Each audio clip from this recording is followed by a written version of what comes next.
Hi friends, welcome to Suma channel. ఈరోజైతే మనము fish fry చేయబోతున్నాం. ఎక్కువ మసాలా వేయకుండా ఓన్లీ అల్లం పేస్ట్, కారం, ఉప్పు, పసుపు ఈ మూడింటిని అలా వీడియోలో చూపించినట్టు మనం కలిపేసుకొని ఫిష్కి మసాలాని పట్టనివ్వాలన్నమాట. అలా అయితే మనం ఫిష్ మొత్తం పట్టనివ్వాలి. ఇందులో ఒక నిమ్మకాయ రసం కూడా వేసుకోవాలి. టేస్ట్ చాలా బాగుంటుంది ఫిష్ ఫ్రైలో.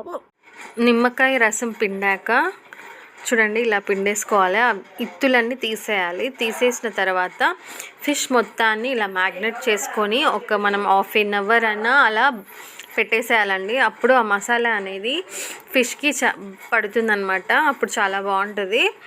సో ఇలా అయితే రెడీ చేసిన తర్వాత మనం నూనెలో అయితే ఫిష్ వేయాలి.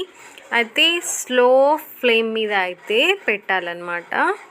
సో మనం స్లోగా అయితే స్టవ్ పెట్టేసుకొని ఫిష్ని ఫ్రై చేసుకోవాలి. సో ఈ కలర్ అయితే అవుతుంది చూడండి. సో ఇది ఫ్రెండ్స్ ఫిష్ ఫ్రై. ఈ వీడియో మీకు నచ్చితే like and share and subscribe. Thank you for watching. Keep smiling.